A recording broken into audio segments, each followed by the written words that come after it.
working harder and do more of the same. You've always had the desire to do more, but the question is, are you doing more of the same? When it comes to career growth, what you need is something different, something better and more strategic. Simply work hard and do more and hoping someone will notice. You will end up being disappointed and frustrated.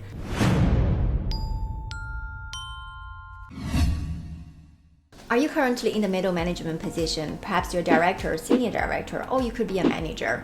And the natural progression of your career as a next step is to become a senior executive. That could be vice president, senior vice president, managing director, or general manager. You've always studied hard in your education and you had great degrees. You've gained extensive experience in your area of expertise and you've always delivered. In your role, you may have tried to prove your greatness by being the best, working hard, hoping that your result may pave the way for your next promotion. You may even firmly believe that with your experience, your work ethic, and strong track records, they all should speak for themselves. However, despite you've ticked all the boxes and have done everything you were supposed to do to advance your career to the next level, you are still not seeing the desired outcome. So what now? In this video, I'll share some most common career roadblockers for high achievers that stops many of you from getting the job at the top. And some may come as a shock or surprise to you as a very experienced and overachieving manager. In case you are new to this channel, hello, my name is Tiffany Chen. I'm the former communication vice president of the Volvo Group and Atlas Copco Group. Now, I help middle management in large organizations get top leadership positions through influence so that they can make more, impact more, and feel accomplished and fulfilled. So if you want more content on this topic, be sure to subscribe to this channel and click the bell button to be notified when I post new videos every single week. I also want to let you know the free masterclass 6 steps to advance from middle management to senior leadership roles even if you don't have opportunity is still open. If you want to learn more about fast-tracking your career from middle to top management, or if you want to join and apply the 1% Academy program, be sure to stick around to the very end of the video for announcement how you can join both. The very number one mistake high achievers often make is that you get yourself in trouble or upset somebody by a casual remark. Here, it's not about how much you know, it's not about who you know, it's about how much you care. Being a result-driven manager alone is not to get you far if your behavior and your communication damage your relationship whenever you open your mouth, whether it's at work or outside of work at home. Your intelligence does not determine your success. What matters most is your attitude, your behavior, and your communication skills. These are crucial for advancing your career, especially from middle to the next level, which is the senior executive level. Here are some common mistakes I often see high achievers make. First is placing too much importance on credentials, your education, your years of experience. And second is you associate people you work with based on their position, their identity, their seniority, rather than who they are. Third is you find it difficult to keep other people's feeling in mind before you engage in a conversation or share your thoughts. You got yourself into trouble or upset somebody by just a casual remark or how you phrase a comment. If you make these mistakes, even having the right people in your network will not lead you anywhere to your career. Most likely, it leads you to a dead end in your career advancement. Don't be fooled by the term of soft skill. There's really nothing soft about soft skills. They're real and they are essential. If you fail to develop these skills, this can really have a significant consequence in your advancement. Soft skills may sound intangible and easy to overlook, but they are the key to your career success, especially advancing to the top.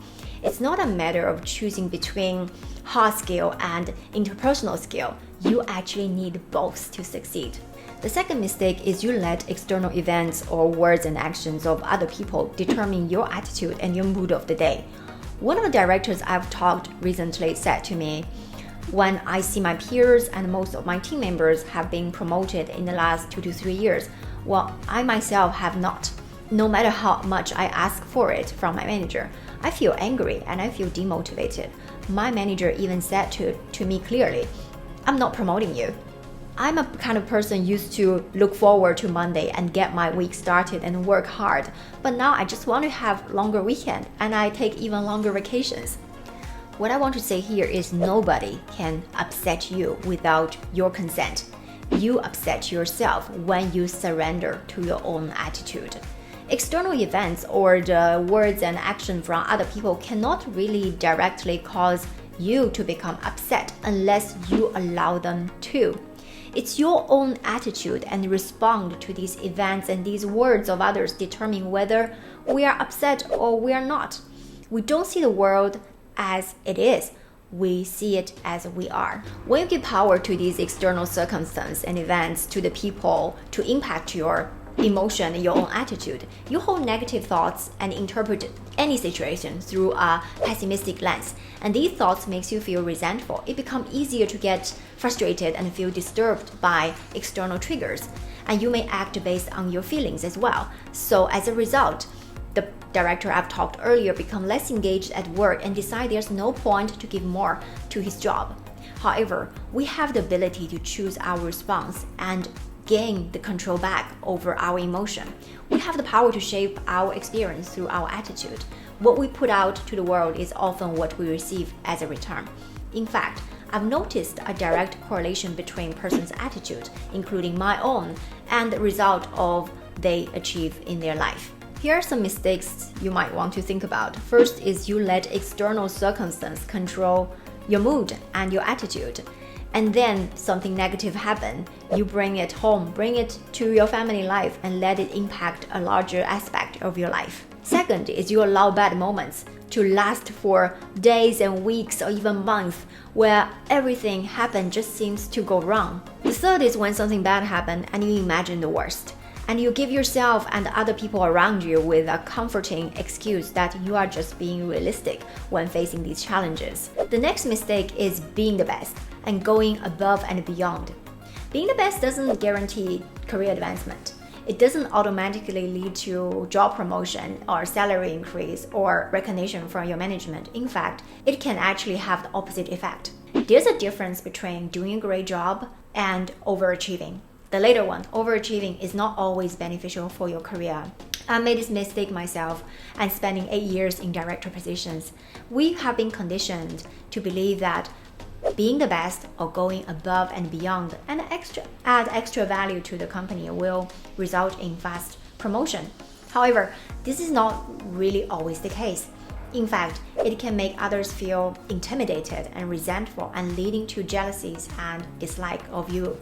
Additionally, when you consistently excel in your role, you may be seen as indispensable in fixing challenging situations which only you can do it, which can also make it very difficult for you to move up from your current position and for your manager to replace you with someone else.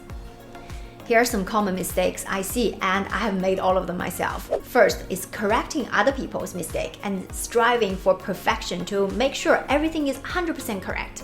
Second is take pride in over-delivering and feeling the need to do even more. And third is feeling the constant need to prove yourself and make excessive efforts. By overdoing it and constantly overachieving, you will create a perception that you are not a team player, that you are difficult to work with. It's important to find a balance between doing great work and maintaining a healthy relationship with your colleagues. Career advancement often requires not just exceptional performance, but also the ability to collaborate with other people and demonstrate your leadership qualities. The next mistake is working harder and do more of the same. You've always had the desire to do more, but the question is, are you doing more of the same? When it comes to career growth, what you need is something different, something better and more strategic.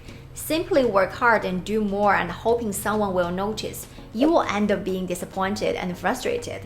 Sometimes people work hard on projects that ultimately only matter to themselves, but doesn't matter to the organization or other people in the organization. Being exceptionally productive can also give your organization and your manager a sign that you are already operating at a peak capacity. Is it a really good idea to promote you and expand your scope even more? Would that burn you out? Here are some common mistakes. First is you never turn off. After working hours, you're still responding any time of the day and any day of the week.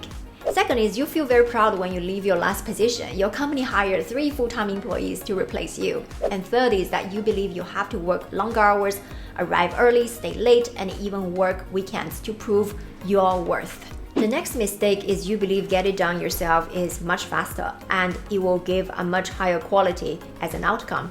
Perhaps you are driven by a desire for perfection. Overachievers often struggle with delegating tasks and trusting others to deliver the work and the result. Well, being productive doesn't mean you should take on everything by yourself to prove your ability. In fact, when you do that, it could isolate you and your team and stress out even your manager. This reluctance to delegate often comes from a fear of compromising quality, losing control, and losing time. But it can result in a bottleneck in decision making. It limits your own growth opportunities and limit your team's growth opportunities. Companies value leaders who can effectively delegate, empower their team, and foster collaborations with other functions. And this allows for innovation and for company to thrive. Here are some common mistakes. First is that you believe doing things yourself or solving the problems on your own makes you more intelligent, competent, and capable. Second is you assume that doing these projects on your own or these tasks on your own is faster and result in higher quality and higher result. Third is you struggle to keep your team informed about your decision-making process and progress because you are too busy getting things done. The next mistake is that you assume you should be promoted simply because you have been there longer than anybody else. Adding more years to your life does not automatically make you wiser. Growth and wisdom are not guaranteed with experience and time alone. Without self-reflection, without getting feedbacks from others, it can be challenging to gain an objective perspective and learn from your own experience. Here are some common mistakes. First is you believe that you should be promoted simply because you have demonstrated hard work ethic, gone above and beyond, or invested significant of your life in your job or your career. Second is you take on any available opportunity without considering how these moves may impact your long-term career goal. Third is that you assume you are expected to learn something. Your company should absolutely provide you with the training and the budget for it. The next mistake is that you think you are extremely self-aware. I can tell you the fact is that even the most self-aware person only has less than 50% of a realistic self-assessment. When you lack of self-awareness, you'll be only relying on your habits rather than intentional thinking, intentional behaving, and intentional communicating. You might not see your blind spots, but others for sure can. And you cannot improve something you don't fully understand yourself. You cannot nurture something you are not even aware of. Here's the truth. Success is not to be pursued. It is to be attracted by the person you become. And career growth is much more about personal growth than just hard skill growth. And most people have it backwards. They think, as soon as I get the position, give me the position first, then I can prove to you I can do it, then I will invest in myself and I will grow with the job. Which is also true when you get the job, but you have to prove you can do the job, you have these capacities before you were given the position, especially for a senior executive kind of position. We have a specific process in the 1% Academy program to help middle management get their senior leadership positions and become the top 1% of a company in terms of impact and income. If you want to learn more about it, I'd encourage you to watch the free masterclass and find out my 6 steps to advance from middle to top management. In the masterclass, I show you the detailed steps myself and all my clients have used to become the top 1% in a company in terms of their impact and income with the right process and the right order, so you know where exactly to go from here to the next senior level. You want to sign up at inspiremyday.org/masterclass. Or if you want to apply to join the 1% Academy program where I will be coaching you myself, click the link in the description below to book a free strategy call with me. For now, I will leave you this video to find out how not to stay in the middle management. I'll see you in the next video.